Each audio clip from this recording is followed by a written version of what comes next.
You already know there's a special edition, the State of Podcasting. You already know.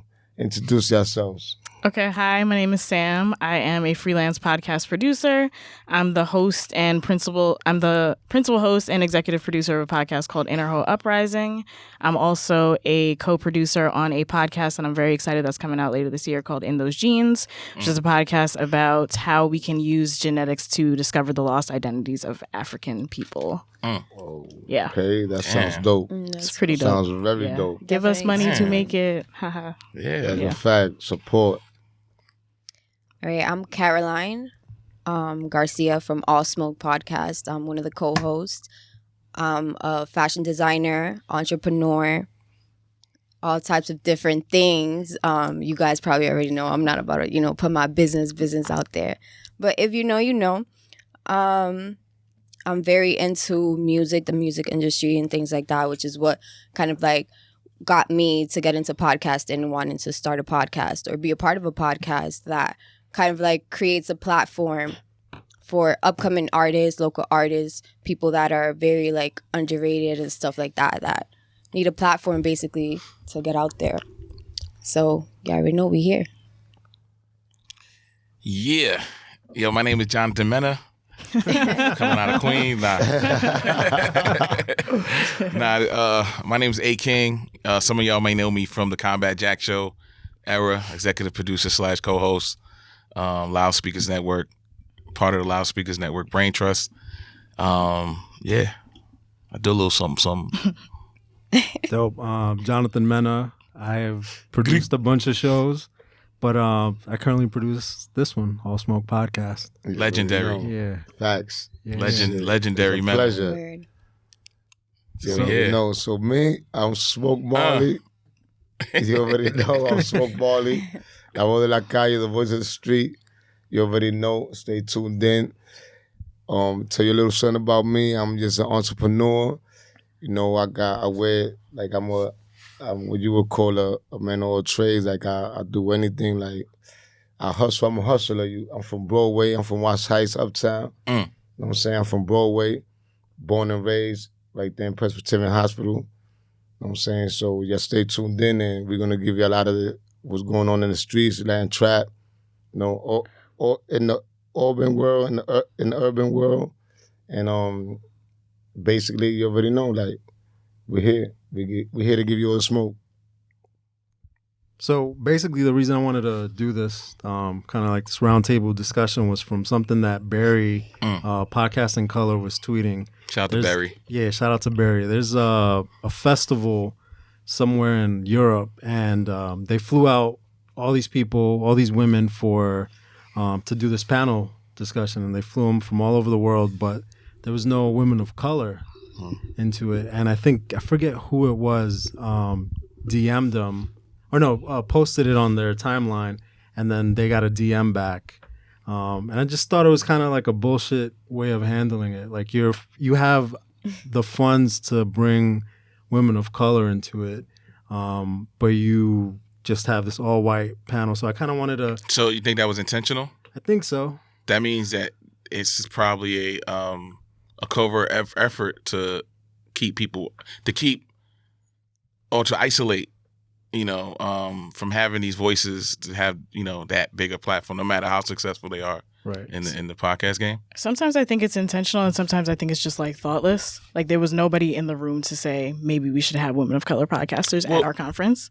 Well, I don't want to, and that's the thing, right? I'm of the mindset that I think the podcast game might be moving a little too fast because the ecosystem of information is not being shared correctly. Like there's things a lot of podcasters are not aware of. Like when it's festival, Black like you're Festival telling me, that's happening this weekend. I'm not on social media all day because I'm doing a lot.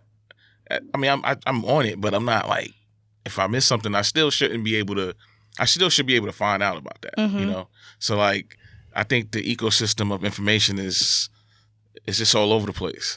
I think that's true, but when it comes to particularly like media corporations in general, they should know at this point to have someone or a diverse body of people there so that they create a diverse body of work.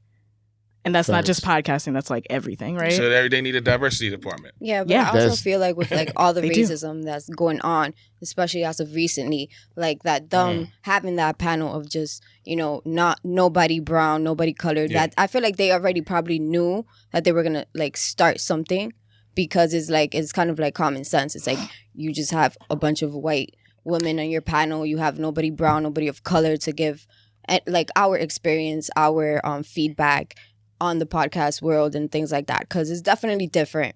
I feel like race is definitely brings a difference as far as like diversity in podcasting, because a lot of white people and colored people don't listen to certain podcasts because they don't relate to it and stuff like that. So if it was a festival, I feel like it was just common sense to like bring a diversity of people up to the panel. So I feel they do that with a lot of shit though. They do that with a lot of shit like that. What you call the black people start, like, you know what I'm saying, the people of color start. They do that a lot. Like after it's like lit, you will say like how the word we use, how after it's lit, they start like little by little creeping in on it. You know what I'm saying? You know, because it's like a lot of times, for the most part, they got the money or they got the resources. The resources, exactly. So they start using more of the resources, and they, you know, it's like they let us get it to a certain extent, and they try to act like it's like, all right, we got this. We got this. Let us take control of this. Let us take it from here. Like, let us take it from here type shit. Like, nah, like, hold on. Like, we took it here. Like, we could, you know, like, if you was going to come in, at least make sure you at least acknowledge the presence. You know what I'm saying? Like, and I think they know better. Like, it's not like you talking about somebody that's stupid. Like, you talking about people that's, you feel me, corporate. Culture. You feel me? So you should know better, like, regardless of how you see this culture in what you're doing. So you need to put people over that culture there. Yeah, unless you don't want them in there. Exactly. That's what I say. And that's a way of not saying outright. But that's why I actually maybe, was intentional. Yeah, that's why I'm saying like, that maybe they already knew what they were doing with that. They don't want to hear that struggle shit. I was reading an article on Podcast Insights, and it was basically like 36% of podcast listeners are non-white.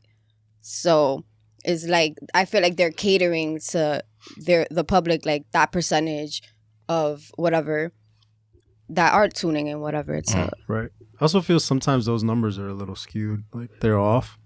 Like, I don't know where they're getting those numbers. And it's a sample size. Like, they may survey 500 people. Right. Exactly. You know, right? And I don't think they might survey they might survey the 500 people they choose, because it's like marketing, depending on where you go to get that survey at. Like, I never received a pamphlet, exactly, a questionnaire. Or who you sending it to? Like, I don't know anyone that has a questionnaire. Yeah, like, you know. Well, that goes to your point about like this misinformation that's going on, because there's like a whole bunch of numbers about like advertising statistics and listenerships and things like that, and we don't really know where it's coming from, but that's like driving certain things in the industry. Like, that drives who gets sponsorships on their shows, but there's not even like a set number of like what the sponsorship market looks like, you know? Right. Yeah. Shout out to SoundCloud. Without SoundCloud, well, SoundCloud. I mean, that's another thing. Like, is SoundCloud came in. Is SoundCloud valid in terms of like listenership statistics? Because some people say that it's not. Yeah, I'm hearing that it's not. Like, not? so there's like this thing called the International Advertising Bureau, and SoundCloud is apparently not, like, their listenership numbers don't fit that model. But so what? That's interesting. That is interesting. Yeah. So you're saying the people that use that, technically, according to this bureau, who like advertisers look to for statistics, SoundCloud is not viable. So, and who's on there that's viable, that they say? So they say that Audio Boom is viable. Audio they say, Boom. yeah, that's a different hosting make sure network. y'all listen. Audio Boom is valuable. But Audio Boom is also a podcast network too. So it's like, if you're not under that Audio Boom umbrella, right? What is that isolates everyone else from having real statistics. So what else? You said audio. So Audio Boom is not the only one. Art 19 is one of them. Never heard. Go ahead. Never heard of that neither. Yeah, I mean, that's like that goes back to my point of like the dissemination of information. Who knows what, right? Yeah, exactly. And why is SoundCloud not legitimate in their eyes? Do you know? Did they because of the playing feature of SoundCloud? So places that podcast platforms that are viable, one person plays and they go back, like let's say you pause a podcast, right? Because you go to work or something like that, and you press play again, that still counts as one play. But for SoundCloud, that would count as 2 plays, even though it's one person returning to the same content. Okay. Right. So you're saying, so they say that SoundCloud overinflates statistics. How valid are those people that's doing that? That's See, like I don't know because I'm not an advertiser, right? So I know that like my podcast is on Audio Boom, and a podcast that I used to work for was on Art19, and that's why I even learned about this in the first place. And I was like, shit, like maybe I shouldn't like be fucking with SoundCloud because of this. But I'm not a statistics major, like I'm not an advertiser, so I can't like really pull back the layer and tell you. I think any how podcast valuable should be on all DSPs. What period. does that mean? Digital streaming platforms. Period. And then the metrics, they come however they come for those who share it. Like there are some streaming services that's out there that don't provide any statistics whatsoever. Right. Facts. You just rely on the popularity if they promote it. So I definitely agree. If they lit, if they popping, right? Which also could be biased because that could be relationships that's driving that promotion. Yeah, you don't know. Shit. Yeah, I agree with that. Like, so my podcast is on Audio Boom, but we also pay the extra fee to have it on SoundCloud because SoundCloud has things like the commenting feature For sure. that iTunes doesn't have, Spotify doesn't have that, and then also SoundCloud, like you just click it and you can on any type of phone you can see it if it's not an iPhone. So there's benefits to being on everything, but if all of these players aren't measuring listenerships the same way, then how are advertisers or other people who are like trying to make money in the industry? How are they supposed to measure those metrics if it's not a uniform metric? Well, I think that's what the IAB is trying to do. Exactly. Yeah. So and SoundCloud is not. But I don't know who's behind all of that. I don't know either. Like I don't know if it's like the man. And who's like, choosing that shit? Yeah. That's a good. Yeah. That's and a also, good point. just to go back to what you said about if you pause a podcast and play it again. Right. Yeah. I'm pretty sure the numbers of people who do that is probably low, right? Okay. Not saying it doesn't happen. I'm just saying I don't mind it being counted as 2 plays because sometimes the shit might buffer and start all over again, and you got to hit play. Of course, you don't mind, but that's like good for your listenership. But that's another. Numbers. If you hit play again, that's. It's not a new impression though. It's not a new person. No, I'm saying if you pause it. And it kicks back out where you have to start it over. So, all right. So what you saying? But advertisers are not playing for plays. They're paying for an impression, like one single person, and that person is not 2 people. This is me peeling back my models that I have. That's what they measure. That's what I want to know. So there's some models. There's some models out there that rely on the number of listens. Listens, exactly. Right, which count even in music. Yeah. If you see what was it toward the end of the year, all these artists was posting, "Hey, I have 1 million streams on Spotify." They was doing that campaign stuff. So what those 1 million unique play button presses? Mm-hmm. I don't think so. But I mean, we don't know though. We don't. I'm not arguing. I'm just speaking out loud. I'm gonna give a what's it called? I'm gonna give an anecdote from my life. So when I first started out on SoundCloud, I had this one episode called Hotep Niggas for my podcast and Uprising. Hotep Niggas. Do you know what that means? Nah, I don't know. It's like a subculture of black men who like they're kind of problematic. Super black prideful. I'll let you do that, but like in a but the way you said a way that's like harmful, especially to like women and queer people and stuff like that. So that same So Hotep Niggas was it was about dating Hotep people. Right, fake woke dude. Exactly, fake woke dudes. Oh wow, I need and to tune in. It was a fun episode, and it was inspired by the fact that like I had fucked a Hotep nigga like the week before. It's a podcast about sex, love, and everything. And he like listened to the show, and on SoundCloud you can see who listens to your show. Yeah. And I went in the like statistics, and it said that he listened to that episode 90 times. Wow. Right, I don't think he listened to it 90 times. I think he like restarted. You know what? Because it's like a 2-hour episode. Like that's a lot of time. That's mad hours. Or maybe that's 180 maybe hours. He was dissecting. He did 180 hours. He was like, "She talking about me." That's what I thought at the time, and then I learned about like the way that SoundCloud counts plays, and I was like, okay, this doesn't quite make any sense. Yeah, but you know, it's like you were saying though. Yeah. The plays, because I didn't know that though. I didn't really think about that. They're gonna count the people and then the listens. But I think one of my boys told me that it's like every 15 or 20 seconds that you're into the music, like if it's a song, if you replay it back, that's another play.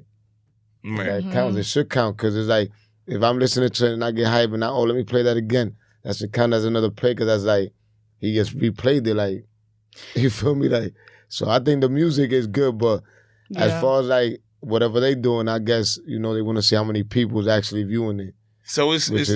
the Wild Wild West. Yeah, exactly. Yeah, right? now. Yeah, right now. Well, it is. Kind of to go back to your point. So you've been podcasting for like how long? 2000, like officially 2014. So what differences do you see like from back then to now? Like it's more streaming services, more platforms to host your podcast. I think you're talking about from that perspective or just in general? Just when you started to now, like what do you see like the major differences? I see a lot of people, I think early on to convince somebody to listen to a podcast or even understand what it was a little hard to discuss. Now it's a lot easier because I think what's being misrepresented is the idea that podcasting is a quick fix to get some type of residual income. And I think what they're doing, a lot of people, they get blindsided. Social media makes the world small, right? So when you see consistency with so-called popular podcasts, I always used to say this about the Combat Jack show because we're out and about. We never was the type to like hide anything. We social. We out in the streets. We out whatever. And I think people, because we were so accessible, people were like, "Oh, we could do that." And I think they didn't value or understand the work that was being done, the shit that they don't see. So I think when people jump in the podcast game, you see a lot of exits, quick exits because of that. It's like, oh, I got to work. I got to promote it. I got to do this. I got to edit. I got to book. I got to schedule. I got to do this. What's the concept about? Mm-hmm. So in that regard, I think the podcast game kind of opened up a little bit. There's more podcast subscribers, more people that are listening. I think the content has gotten a lot better from the early beginnings. You got more scripted podcasts. You have more, just a whole variety. I got an email from Apple Podcasts recently saying they're doing the recategorizations. Right. And they're focusing on more scripted stuff or at least more highlighting of it. And those are compelling, relatable stories in podcast form. And you're going to see a lot of that. You go to Netflix and you can watch a documentary about whatever or, a show. You could do the same thing with audio through podcasting. So I think on the creative side, it's gotten a lot broader. It's still a long ways to go. It's not a perfected industry, as we're discussing now with the numbers and all that stuff, which is very important because we're going to have to figure out proper payments. And also, if the cream rises to the top, like we got to make sure it's the right cream, pause. But I mean, it's interesting times, man. Sam, what about you? How many years you've been podcasting? I guess I've also been doing it since 2014 or 2015. But a lot of that was largely like my own show. So I was listening to other shows, but I wasn't really like looking at the industry as a whole. It was labor of love for you. Exactly. It was a hobby. And I wasn't even looking at the media industry as a whole because I was like, I worked in media beforehand, but I like got out of it to like take care of family stuff. So professionally, I've been working in podcasting since April of last year. So like, because people see that podcasting is on right now, I was working as a video producer at a digital media organization. Like you compare it to like a BuzzFeed or something like that, but like much smaller, for science and tech specifically. And they were just like, let's start a podcasting department. Sam, podcasting. And I was able to like come on as the podcast producer there. Nice. But I don't think anybody quite realized how much money and time goes into podcasting. So we were only doing one podcast and that was already like a really high lift. And they were trying to like do a narrative podcast after that. And I was like the only person doing it. And I was like so fucking tired. So that company had restructuring, which means that a whole bunch of people got laid off. I was one of them. And then from that, I went into like this whole freelance podcast producing space, which is it's a cool space for like the same reasons that you were talking about, and that everybody wants to do a podcast now, so you can get hired on as a podcast producer, just because people are like looking for stuff like that. But also because the exact same reasons that we're talking about, where nobody knows what's what, people don't really want to like compensate based on the actual work that goes into making podcasts. We'll talk more about that. These niggas don't want to pay me money, man. I don't know what to say. Like people are kind of surprised by like my rates, and I don't think my rates are even that high because I just started, and I tend to like undercut myself, and that might be a part of like being a Black woman and like being scared of like asking for too much because then I won't like secure the bag or whatever. But like that's actually happened. Like I told somebody that I'll do editing for their podcast for $2 a minute, which is very, very standard. Like that's like the base, and somebody was like, "No." She said a minute. I don't even think I ever. You ever spoke that language? Nah. Yeah, that's per minute. But that's kind of like industry standard, right? But usually it's like because you're used to saying like per hour or whatever. Yeah. I mean, I could say the exact same thing. That's like a writer, like a journalist, like 20 cents per word. Yeah. Right. But yeah, somebody said that was like unreasonable for them, and I'm like, that just makes sense. Like anything else, you're fucking like exploiting me. Facts. But then you can also use that to like get money from people who like don't know how much. Sure. Yeah, and I won't speak about that, but yeah. And then in the same vein, like so I'm working on the podcast I said earlier called In Those Genes with one of the Spotify Sound Up winners. Her name is Janina Jeff, and we're doing a very highly produced podcast about genetics and like the Black experience and hip hop and stuff like that. Wow. And we're having like, it's interesting getting funding because people don't quite understand like how much money is going to go into that kind of show. Or should go into it. Yeah. Exactly, should go into that kind of show. And then there's also people who don't have confidence in that kind of show. Yeah. Because they think that Black people don't listen to podcasts, or people of color don't listen to podcasts, or that white people don't listen to podcasts about Black people, which is not true. Both are false, right? Exactly. Both are false. Yeah. Facts. Yeah. It's crazy. That's very crazy. You know what? How did you get into... Like, well, not get into podcasting, but how'd I get into podcasting? How I started this? What right made here? you even want to do this shit? Yeah. Well, I'm gonna give you a little story about me. Basically, I was in jail last year.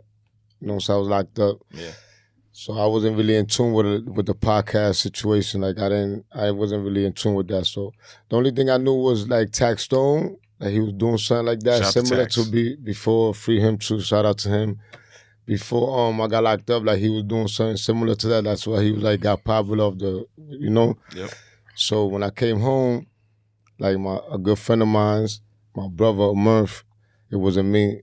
We was talking. He was like talking about podcasting. Like I brought it up to him because I came home. I actually came home and I brought it up to him like yo, we should see if we could do this like in the crib, like, you know, because I'm in a room in his crib, whatever, you know. So I was like, yo, we should do this in the crib because I'll be seeing like, you know, whatever.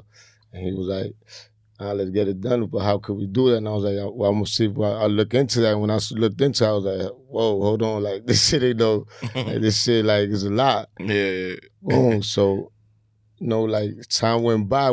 That's just us talking about it. Like that's when I first came home. Like time went by, whatever. I was just, you know, an idea that we do in the air. Time went by, and you know, like I remember speaking to my friend, like one of my boys. He locked up. I don't want to say no names, but he was Taxstone. So he like, yo, what's up? He like I don't know how he heard. I guess like one of my other friends told him, because I spoke to another friend of mine too, that I'm like, yo, I'm thinking about doing this, but we're gonna need a team for this. Like I looked into it, like that's not like a walk in the park. That's something that we gotta work. Yeah.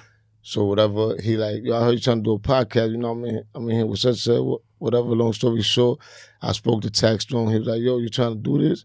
I'm like, yeah, I'm serious. He was like, all right, give me a few, like, so a few months later, went down the line, like, you know, he's in jail, so I'm not really in contact with them, you know, in the feds. It's different, like, to get in contact with people, like, those that know, like, you know, so I get another call, like probably 4 or 5 months later, I met her, like, down that line, like, so I had spoke to her, brought it up to her. She was like, she wanted to do some DJing, and also, like, she had thought about some podcasting, too, as well, whatever, you know. Caroline, like, you talking about? Yeah, Caroline. Okay.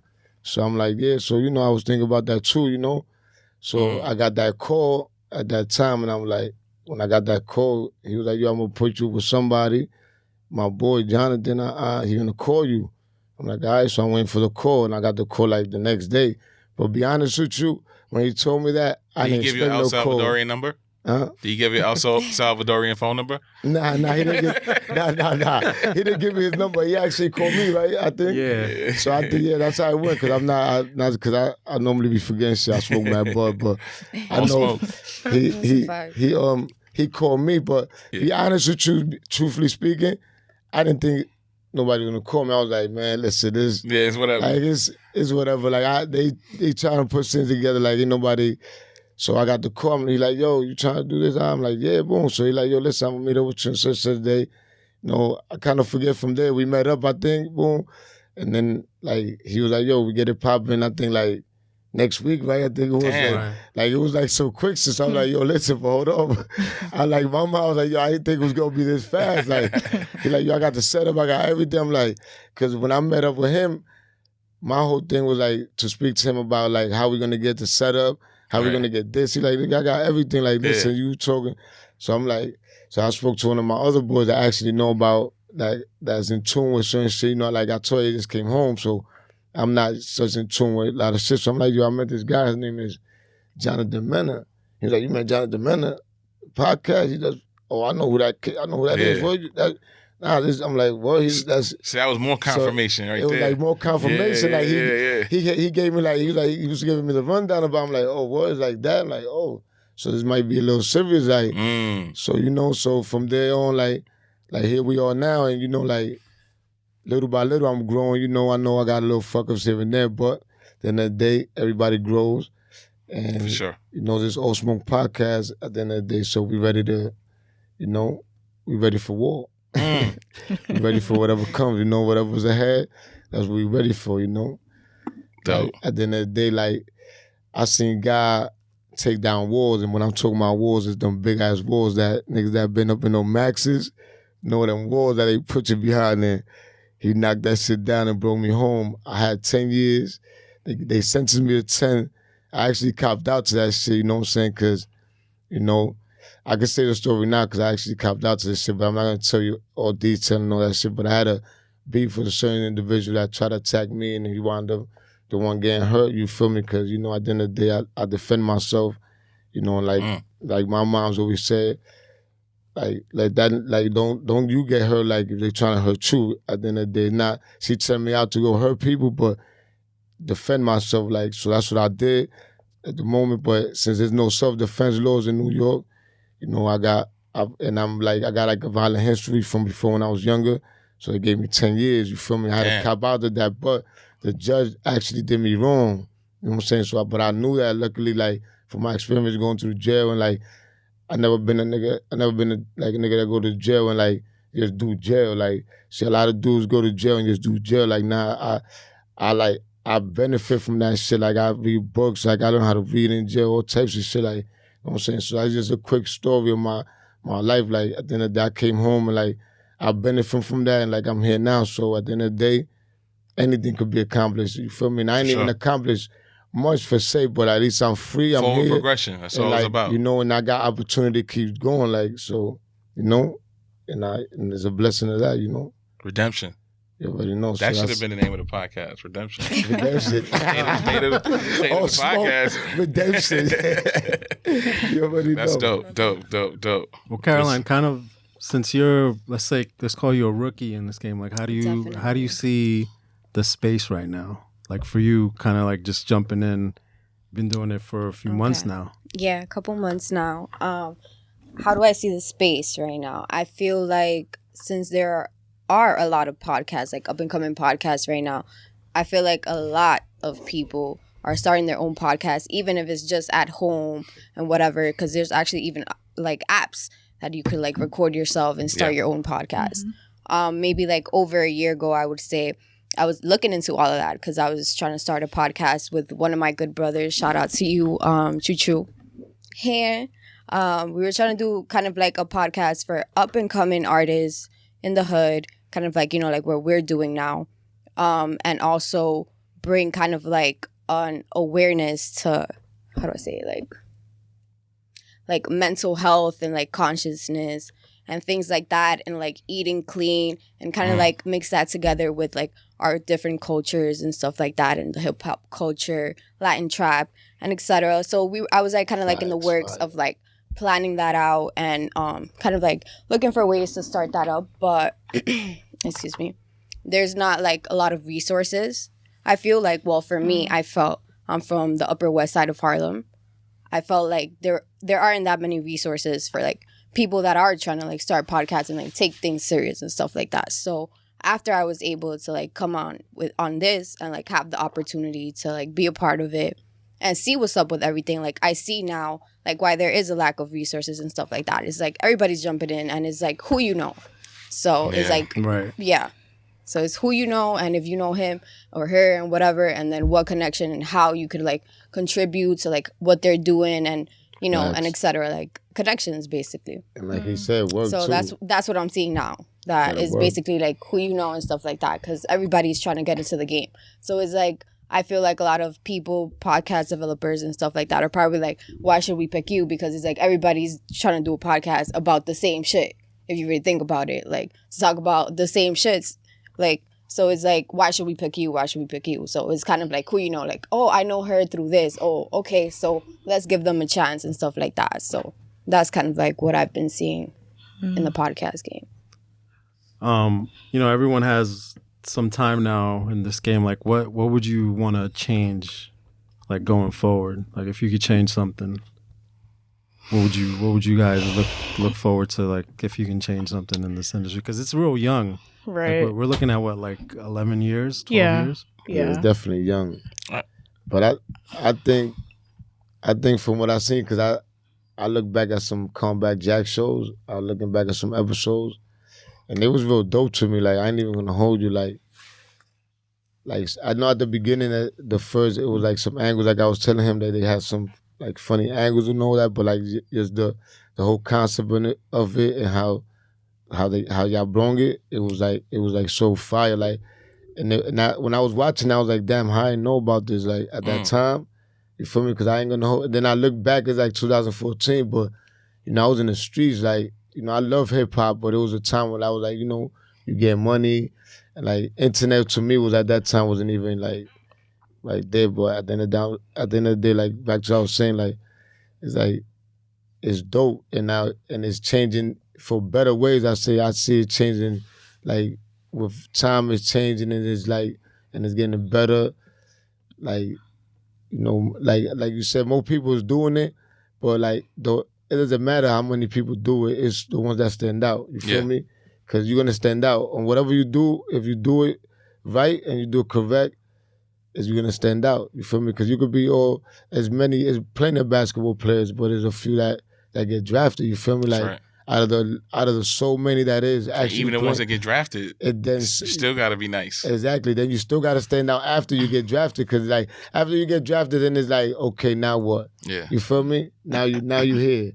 You feel me? It's like once you like you say you start a podcast from the phone, it's like that's like say high school. Then you start you get it from the house, you get a little equipment here, because then you got to start thinking about spending and all that, you feel me? So it's not like, to me, it's not that easy. Like it looks easy because it's like you said, like social media brings the world to like this. It makes the world look super, super small. So you be like, hey, you think like, but it's not really that once they start hitting the different levels, and you got to match that. So I would say to your question, like to make it different is not just, I think it's just like be unique, be yourself. And just, you know, look for different ways and different approaches, and just, you know, keep how you would say, like keep elevating, evolving. Exactly. Right. Exactly. That's what I was looking for, evolving. So, you know, I think it's dope what it's going for right now, and what it's in for. Like, it's super dope from what Comeback Jack show did to now, and what he's created, and you don't see that much of a difference. It's just like little, you know, like the backgrounds, you know, you got people smoking weed, you know, you got the little different type, you know, back Jack Comeback Jack show started doing that too. I think if I'm not, well, the thing is to add to it. Yeah. When you said to be different and evolve, and yeah, we were always trying to figure out what else can we do. And I think it was a time where we were doing it and didn't know we were doing podcasting. Like we would just do literally. The show was created on the mindset that was going to be the one day out of the week where we're not at home and we could just talk shit around a bunch of dudes and just fuck around. And that was our therapy, so to speak. But then when through social media became the popularity, it was like, oh, this is something? Okay. What are we doing? Oh, shit. We can make money off this shit? It was a labor of love. It was like, it wasn't, we didn't come in with a mindset of, yo, we gonna make money. And we just came in like, yo. And then through the show, we all developed a brotherhood. Okay. So we came just to shoot the shit. Barbershop talk, you know? And then once it became a business and we saw the possibilities. So y'all was recording this while y'all, like when y'all was doing just like the barbershop talk, like y'all just came about and y'all sit down and y'all was just recording. Well, we was doing internet radio first. Internet radio, right. No cameras, nothing. Just talking shit and sharing stories. It is some of the ones that just come up that is not. Right, that's just. Yeah, and then I didn't really listen to it, so I was watching the views. And then we, as we, you know, the next step was like, all right, once we started getting so-called popular. Yeah. There was other interests and people wanted to put cameras on us and, you know, oh shit, we could do this too. So that's why if you go to YouTube, you see a lot of the stuff you see there. And if you listen to the content, you know, man, like it was dope. It was informative. It wasn't, even if we didn't have a guest, we was enough. Facts. Like we were our own guests. And we would y'all know how to kick it. Yeah, we would roast each other, and people love that shit. They like the relatability, as we mentioned earlier.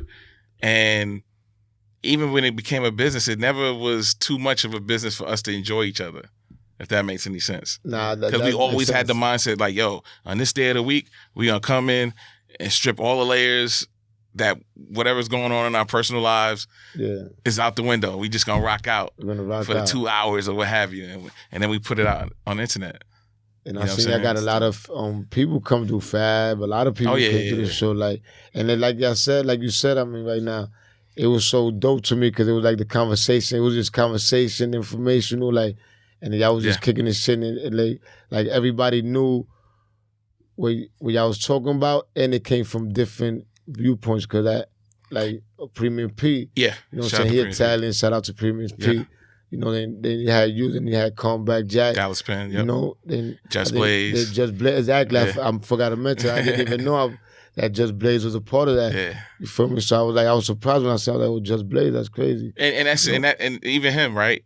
Just is our homie, but that's our brother. But at the same time, he's a busy dude. He had no business doing podcasting, but he saw the value in just having somewhere to be once a week with a band of dudes to just shoot the shit, barbershop talk. It was therapeutic for him too. That was his outlet. It was all of our outlets. And then for the people, it became something. And that's when we were like, all right. I was like, all right, cool. We gotta, you know, switch gears a little bit and make this a thing. And that's where, you know, and then and also too, because I know people see this, they're gonna be like, oh, nobody said anything. It was other podcasts going on at the time. Like Peter Rosenberg had his podcast with Cypher Sounds. But that was the radio. They had a podcast on the air. Like I'm talking about. They had their podcast. Yeah, It's The Real. They had their podcast, but it was called something else. There was a few others, but again, even those guys, that's good to know. They were doing it for the labor of love. It wasn't, the business model wasn't there. They was just doing it like, oh shit, we doing some dope shit, and y'all gonna like it. You know what I'm saying? That sounds that sounds dope. In the neighborhood hip hop, we gonna do some fly shit because again. Because it's for the love of hip hop. At the end of the day, it's a culture. You love the culture, so you wanted to do something for it, but out of the love, right? Like it's like doing something for out of the love. And even I don't want to speak for Peter Rosenberg or nothing like that, but I'm pretty sure he's on the radio, right? Yeah. So the thought is he don't have to do. He don't have to invest 2 more hours out of the week for him and Cypher Sounds. But they needed something else. They needed another outlet to really, really dive in to this hip hop thing. And I think that's what it became. That's what it was initially, and then it became something like, oh, wait a minute. Okay, this is creating a model, at least on the urban side. And for them, I think, I would say, not speaking for them, but I would say, thinking that it was too, like, once they had that they could talk how they wanted to. You feel me? Like, right. You know how radio, you can't say fuck you can't say this, nigga. Correct. So in the podcast, he was doing what he wanted to, and he was being more of him. Even though he always been him, I'm just saying, like, he could talk how he wanted to. Like, that's another another upscale for it, too, because I think that's an upscale of certain things, too. Over the past year, 12 to 18 months, I've probably had conversations with 3 to 4 pretty well-known radio personalities about doing podcasts. And I'm like, not to count their money, but why? Y'all good. But it's them, they need that other outlet. Where they're not sticking to a script. Exactly. That's and there's a burning, I think it's a burning desire to have conversations that they really want to have, that they might not or probably can't have. Because they don't let them. 9 to 5, they have to stick to a script, right? Exactly. Which is, that's how it works. But exactly. But it's interesting, man. Like, it's I think it's a growing industry, and I just want people to study the industry now that it's a thing, to just be more aware and be a student first. What would you change? Like, if you could change one thing? The perception that podcasting is the new mixtape. It's the new alternative quick fix to their financial, as Dallas Penn would say, their financial aids. You know what I'm saying? It's not that. It can be substantial. There's a lot of dope podcasters out here. You look at, I don't even want to mention these guys because I don't know what they're, but if you look at all the popular ones, the assumption is that they're well off. So don't worry about that. Just be niche, study the game, and find your niche and see if you really desire to really, really do this and put your full effort into it. I think that perception comes from, like, I'm saying, I don't know, because like I said, once the guy came home and then I heard for sure. Joe Buttons got such a mouth, that's all you kept hearing, like, Joe Buttons, Yeah. And like, so a lot of people, like, in the streets, this is a street talk, like, oh, yo, that's, nigga, he hit, because, Joe Buttons was at a point in his life, even with Love and Hip Hop, like, niggas was like, Joe Buttons, like, the body here, like he a rapper, he used to be a rapper, he had one hit, he didn't make it, it wasn't good for him, but at the end of the day, he was good, so in the streets, that's just street talk, like, not even talking bad about him, because he was one of my favorite artists as far as lyrically, and I know, you know what I'm saying, but that's where that perception come from. I think, like, oh, they making money off that, so we could get that budget, but not knowing, like, he's a student. Exactly, he's a student, and he was exposed been working hard. Exactly, right. And he did, and to me, he was like they created Love and Hip Hop from him. Like, to me, that's how I feel. Because I was watching him and he used to do viral shit on his own. All that viral Joe Budden shit. TV. Exactly. Yeah. So then Love and Hip Hop came about and all that. So, so at the end of the day, you gotta be, like you say, gotta be a student and just take, and it's not from one day to another that you're gonna get a deal of 15 million. Like that man been around the industry for a very long time. You feel me? So for you to think, like, oh, I'm gonna get up and do a podcast from my phone or my crib, and Spotify is gonna give me this. Nah, no, they not. They hit up Jonathan Mena on Twitter, like, yo, can you give me a deal? Oh yeah, exactly. So Sam, for you, what would you change? Do I have to pick just one thing? You pick whatever. Okay, I have so many thoughts. Okay, so you inspired me for this one when you were like, you knew that podcast existed, but you didn't really know how to engage with it back in 2014 and stuff like that. I think that, like, I don't know what the exact statistics are, but podcasting, like, in terms of listenership, is like, it's largely middle class. It's largely like that 18 to 34 time slot. But, like, we could create so much good shit for, like imagine the type of podcast that your grandpa would listen to. I don't even know what he would listen to, but it's some shit that we're not even making right now because he can't even demand it because he doesn't even know this platform exists. So, and then he could even make his own podcast, right? And he doesn't even know how to do that. So one thing I would change is like how we outreach, if we outreach at all, people who are not podcast listeners. So people like off of iPhones, people who are not on Instagram, people who are not on Twitter, people who are just like outside of that media space because there's a lot of potential there and we're just like not tapping into it. And that also relates to how people engage with shows that are trying to come up right now. So I had a conversation with, I won't say what company, but a company that's like, it's building like its own podcast platform and they're trying to like sponsor shows and stuff like that. And we're talking to him and we're telling him about this In Those Jeans show. And he's like, nobody will listen to that. First of all, that's not true because in terms of podcast listenership right now, I know that there's so many science shows, there's so many Black shows, there's so many hip hop inspired shows, but like imagine like your grandpa again, that's funny that you're just quietly getting pineapple. Imagine like your grandpa again who like wants to know about his genetic lineage or something like that. He will listen to a fucking show like that, but he doesn't even know that that exists right now. I would also change how companies interact with other people. So you had said Joe Budden, right? Like there's a reason why Joe Budden got a show with Spotify because obviously he was a student of the game and he like does good work and stuff like that. And he had already had his successful show, but also Joe Budden is a fucking celebrity. Exactly. But celebrities are not the only people who are making work out here. It's a quick fix though for them because they're like, okay, he has a growing audience. Yeah. Based off of his celebrity. Yeah. And we're gonna tap into that now. We're not waiting. It's the quick fix. And I'm not saying if I could change anything, I would have them wait. They're doing great work. I'm just saying in terms of the company's perspective that's out there. Yeah, I mean that's like they're just like, hey, we want in. How much you bullshit. want? That's capitalistic bullshit. If they were to nurture podcasts that already exist out there, then they could potentially make an even bigger bag than Joe Budden has because there's like. What's that synonymous with though? What do you mean? That's synonymous with something. With what? The music industry.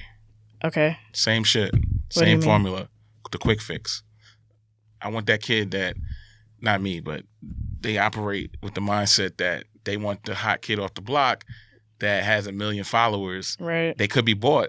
Right. But as long as they see it and have it, they don't care because they feel like they could tap into it. We can profit off of merch. We could profit off of the streams. That's not exactly synonymous though, right? Because these kids, like, they get, and I don't know that much about the music industry. I'm sure that all of you know more than I do at this table. But that kid started, like a lot of those kids, some of them are bought, but some of them started from nothing. Like these are people who just went viral on SoundCloud, started from nothing. Oh. So these are people who just went viral on SoundCloud. It's not like these companies are like putting back into, why would I say Snoop Dogg, but like Snoop Dogg or somebody like that who already exists. There's not quite a model for that. Well, when I say that, podcasts. Well, I'm saying the talent is suppressed. Right. It's Exactly. It's the audience that they care about. Yeah. It's the numbers that they care about. The talent can be nurtured into something, but you have to put time, resources, and energy. But the quick fix is let's have something built in. That's already there. And we can just capitalize. But that's also not that's a quick fix, but it's not a guaranteed fix. It's never, but it's an easier thing for them to put less energy into. That's capitalism. Yeah, that's capitalism. And if they strike, bullshit. And if I could change anything, that's what the fuck I would change. Right. I would not even like this country to be capitalist, but that's for a different podcast. In a whole uprising. Exactly. One last thing I wanted to say, which is not a change, but it's just I'm a nerd and I have a statistic. So a lot of people say like the podcast industry is like the market is flooded, the market is saturated. Yeah. So at this current moment, this is like a trivia thing because I'm a trivia nerd. How many podcasts do y'all think exist on Apple Podcasts right now? I don't even. I think it's like 250,000. 7. I was gonna say like you saw the number too. Yeah. Okay, so it's 705.8K. But how many podcasts do you think have updated in the past 90 days? Which means active podcasts, yeah. 9. 40,000. 9? 40,000. That's higher. Anybody else? I just said 9 because I thought of that number. 9. It's 200K. So that's like 40% of podcasts that are even on there are even active in the first place. Now, I compare that to Apple needs to get rid of them. They If should. you're not active in They should 12 definitely months, get rid of them. just free up that space. But to me, this is comparable to another space that I fucking love and I've loved since I was like a teenager. Yeah. That I don't think is flooded. It reminds me of YouTube, Get right? rid of them. Huh? No, I'm just saying get rid of them. Burn them. But it reminds me of YouTube. So how many YouTube channels do you think are in existence? Jesus YouTube? Christ. Yeah. It's probably billions, worse. Trillions. It's not trillions. Nah.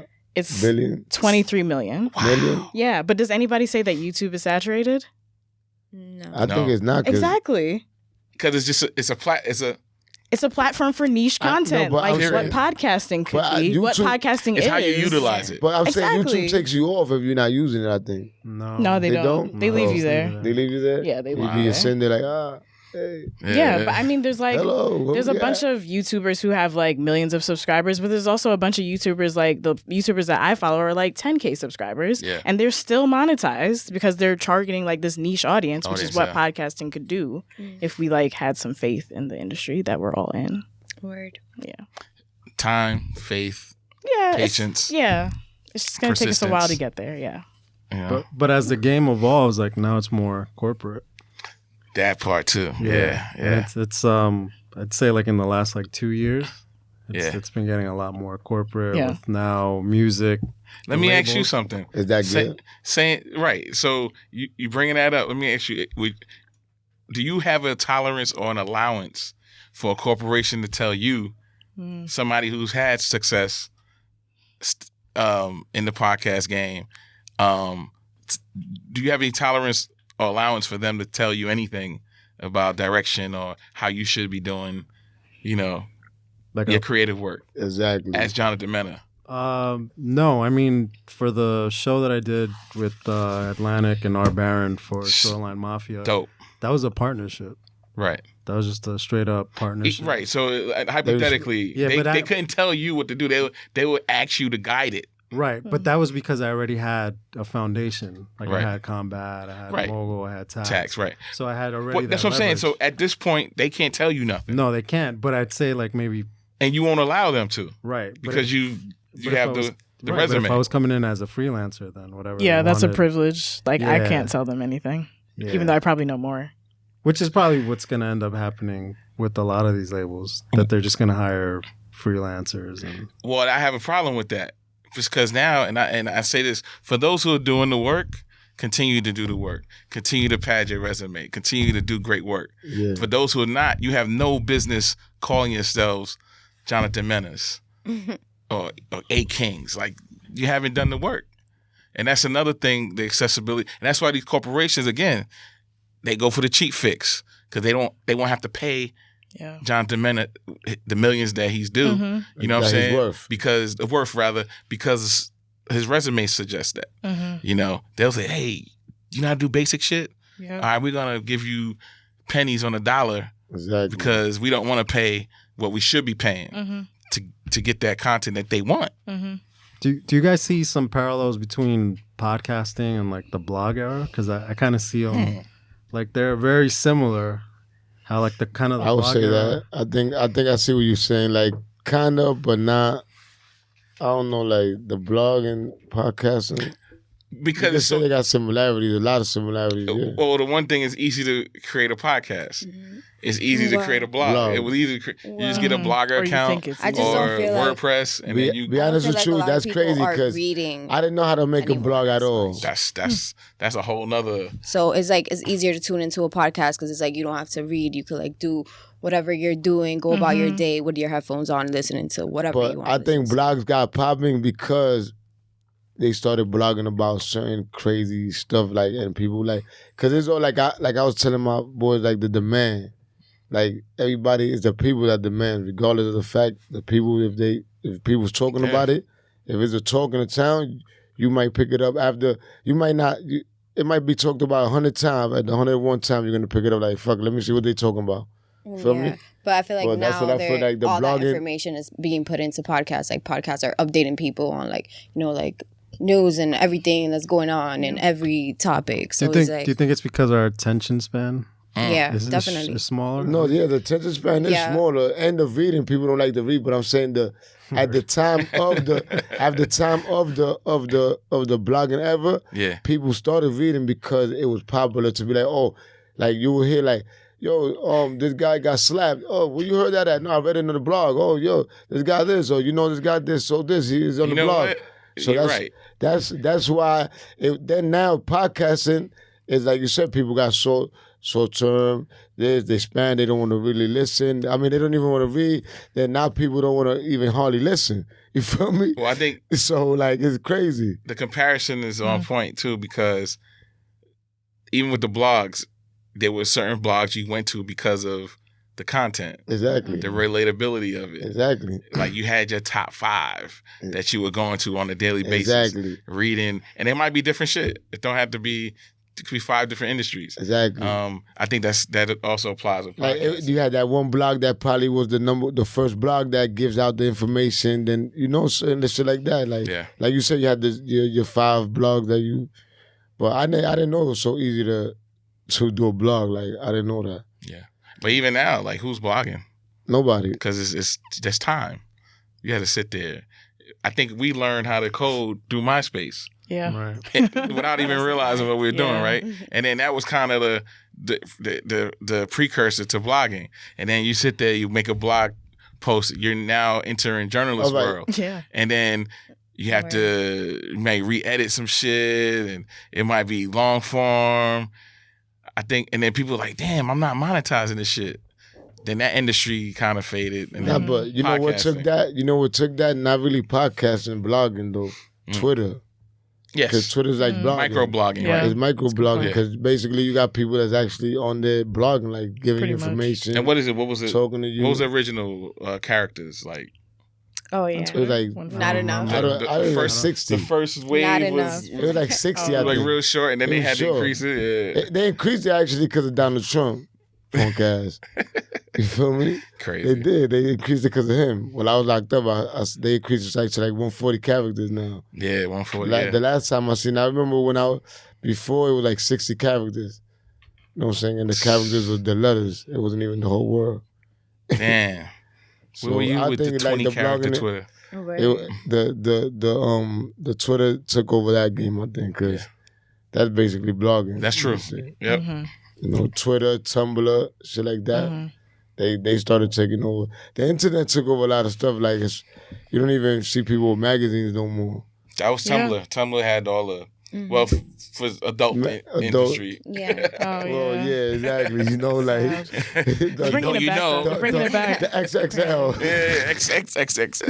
You know what I'm saying? So yeah, that's a fact. Yeah. So let me ask the both of you, since you guys are the rookies. Yeah.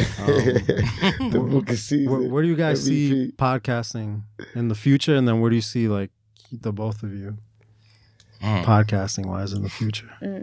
Well, me, I see podcasting getting better. Why? Because I'm here, Smoke Marley, you already know. And basically, like what you said, where I see myself. Yeah, just kind of in this medium right like, now.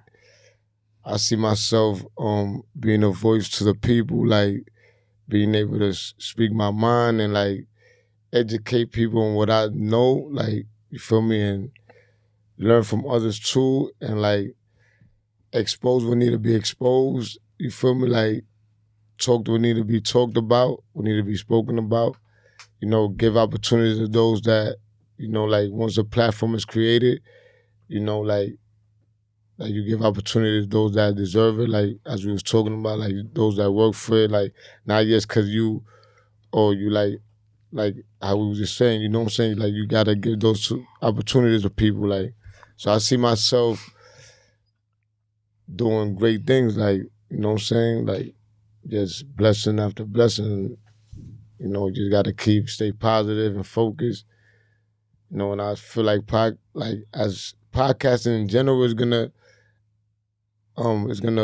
get better, and this podcast is getting way more better day by day, and because the land trap war is getting bigger and bigger, you know what I'm saying, it's getting more exposure, So that's what we're here covering, the land trap world and all other cultures and all other genres, but mostly land trap. So I see us like we just beginning right now, you feel me? And like there's no other podcast that's doing this, by the way, here, like, period, like. So like we the foundation of this, so we just gotta keep building and creating and being different, diverse, and just keep elevating, because at the end of the day, we can't stop. Like we can't let somebody else present our culture. Like what we started talking about, like where you got meetings where a whole bunch of people that's not us. You feel me? Like if there's gonna be a meeting, we gotta be there. Like if there's gonna be something, if we're gonna present something, if something gotta be presented about us, I wanna present it because I was raised hip hop, going into hip hop R&B, now going into land trap. And before that, obviously bachata and merengue, my Latin roots, shout out to all my Latinos, so but that's my culture, like hip hop and all that. So I just see it like going more expanding because hip hop is the biggest thing right now. Like hip hop is going from English to Spanish because Latin trap is hip hop because that's what it evolves from. It evolves from the hip hop. People just spitting in Spanish. You feel me? So then you got Latin trap, you got reggaeton, you got all that reggaeton comes from reggae. Yep. You feel me? You see, it says it in the name, reggaeton. So it's all from a culture that we all come from. You feel me? Whether we all different people, but we all come from the same backgrounds. You feel me? Similar backgrounds. So at the end of the day, that's what I see. I see us doing better. What about for you, Caroline? Well, going back to being a rookie and stuff, rookies actually end up being all-stars and a bunch of, other high titles because as everything else, you have to start something and, study, educate yourself and, learn the ropes, find your voice because I feel like that's what I've been doing these past couple of months, trying to find like my voice as far as like what I want to bring into the podcast, how I feel comfortable and stuff like that. So as far as like where do I see this podcasting and myself in the future, I would say having a successful podcast, All Smoke Podcast being like a very successful podcast where we're not only, speaking for myself, not only doing that podcast, maybe, having different podcasts that I'm a part of or having my own podcast. Like I said, I'm very into like consciousness and stuff like that. So that's definitely something I want to do. I see not just being successful in the podcast world, but being successful all around and creating success and opportunities for a lot of people as far as like jobs and just a platform, like I said before. And him and I have like a lot of the same views, especially about this question. So it's like basically creating a platform for a lot of artists in our culture that's mixed in with hip hop, trap, Latin trap, all type of Latin music now because it's like a lot of genres like that people are coming up with like new music every day, and in the future it's like we don't know like what type of music is going to be out there. So I feel like this podcast is going to be something that is not just like temporarily, like it's going to be successful like with longevity, if you could say, because there's always upcoming artists like every day, like people make music all the time. So I see it being like the podcast world as well being very like even more, maybe even saturated because like I said, there's a lot of like people trying to make podcasts and like upcoming podcasts and stuff like that. So if that's now, imagine in the future. Like I feel like it's probably going to be more accessible for people to create podcasts where they are getting paid for it and stuff like that. So because like if you see IG and stuff like that, people are getting paid to like advertise tea and whatever shit that they're probably not even fucking drinking. Like, right. So it's like, you never know. What about for you, Sam? Sorry. How I see podcasts going, I definitely see it becoming more niche like a YouTube. So like, yeah, people are going to like keep going into this space and people are going to keep making shows. And right now it kind of seems like everybody's kind of making the same show. And that's fine because the same show. What would that be? Like what? Pop culture. Huh? Like it's like there's a lot of pop culture shows. There's a lot of niggas talking shit shows. And by niggas, I just mean people, not just like black people. Yes. Like the classic is like two white guys talking. Like there's so many of that in existence. There's so many like true crime podcasts. There's so many like this is pop science podcasts. But there's something kind of beautiful in that like, so I have a sex podcast. There's a billion sex podcasts, but everybody's take on sex is different. And there's so many different ways to address sexuality and so many different like intersections of people who have different perspectives on sexuality. So I think that people are going to like keep tossing their hats into the ring, and people are going to start to engage with those different hats because people have different perspectives that they want to listen to or learn about or whatever. So I think it is going to become more saturated, but I think it's also going to become more niche. And I hope that those niches of people, I think that like advertisers are going to flock to the nicheness, and I think that in that realm, people are going to like make money off of it. I also think that these companies are going to like, you have like your Spotify who buys Gimlet and Anchor, and I think they bought like something else all in one. I think these big media conglomerates are going to also be putting their hat into the ring. I don't know what that looks like, and I hope that it looks like what I was saying, where it's like they're not just taking the easy fix, because there's so many voices out there who are making really good work right now that just need funding, and it could be fucking great work. So I hope that that's the route that it takes, but the pessimist in me is like, nah, they're just gonna like give Amy Schumer like 6 more shows, and I don't know if those are gonna be, well, I don't think that would be good, but yeah, I don't know what the big side of the industry looks like. For me personally, I would love to continue to work on niche shows as a producer, and I just hope to get like compensated fairly for it. What do you want to focus on, like you specifically? Me? I want to do like my baby show. I have like a lot of ideas. I mean, I like focusing on different intersections of Blackness, specifically like queer intersections of Blackness and femme intersections of Blackness. One of my baby shows that I want to do is like Caribbean folktales, like just a storytelling podcast about that. But I have like, I have a ton of different ideas. Yeah, I don't want to say them all because I don't want anybody to steal them. Yeah, copyright them. Exactly. Right, definitely. Yeah. Edit that part out. What about for you? You mentioned earlier about the one. All right, so we talked about the corporations and then before we talked about blogging. One of the things I just remembered is that even with the blog game, there were entities that used to buy up a lot of the blogs,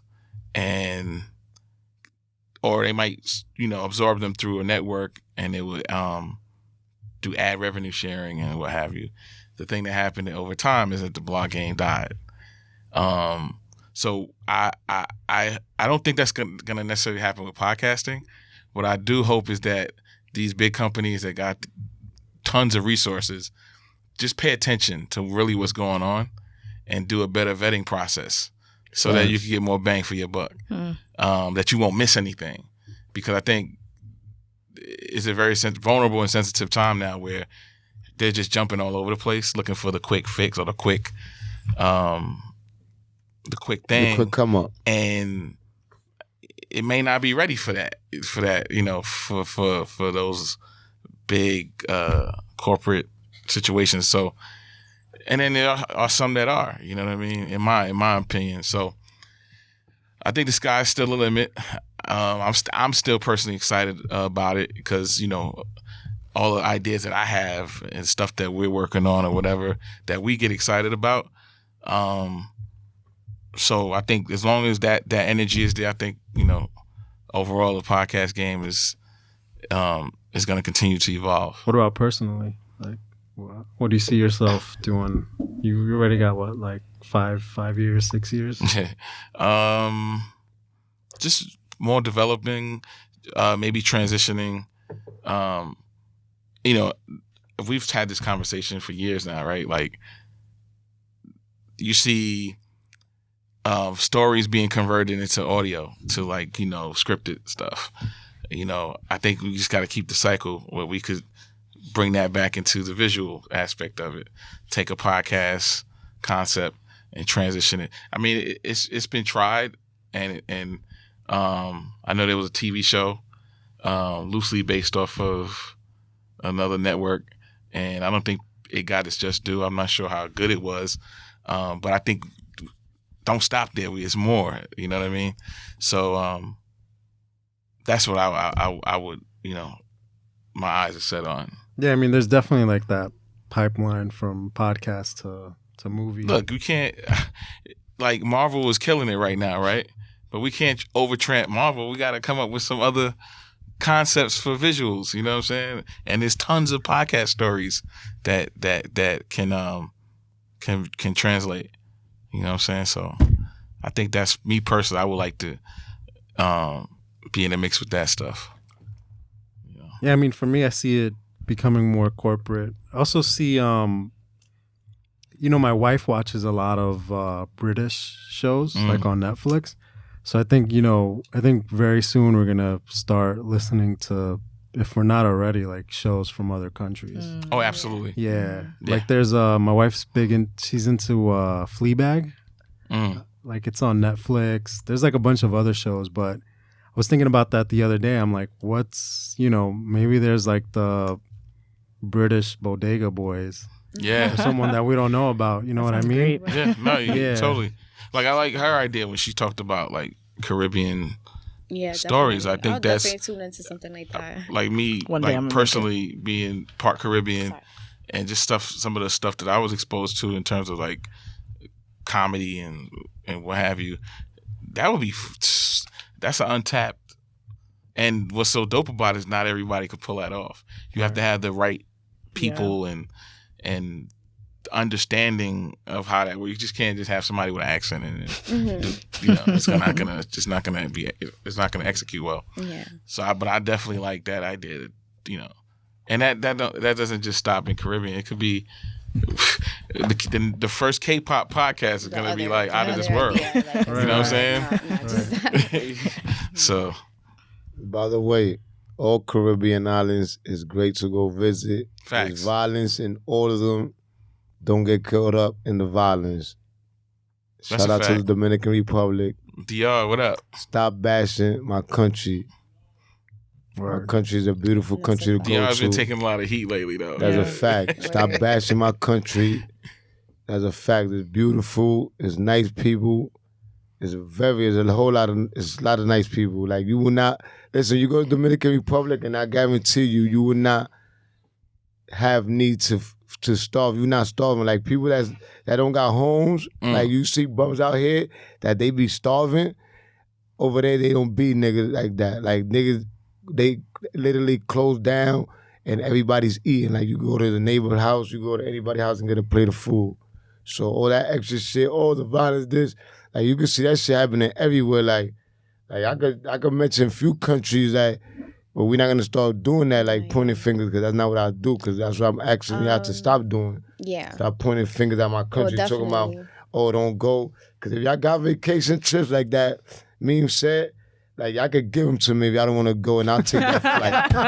Facts. Right. Just to like add on definitely take that to flight. what you were saying about the violence and stuff like that. I feel like there are a lot of people that are actually starving in Dominican Republic. Not in all areas, but there's a lot of areas like Campos and like very suburban farm areas that nobody really goes to, so you don't know that people are starving. Nah, and stuff like that. And it's not just for DR, right. That applies to like all different countries. So then it applies what he was just saying about how there's violence in every country you go to. So what you're about to talk shit about Jamaica, about anywhere else, Puerto Rico, like anywhere you go, there's a risk that you're facing as a tourist coming into a country, niggas thinking that you got bread when in reality maybe you don't even got bread. Like, you know what I mean? I live but you in out New York. there, yeah, exactly. Yo, but you know why? Walking around my car with his penis out. Wow. I felt violated, and I live here. That's crazy. Exactly. But but at the end, like I was saying, right?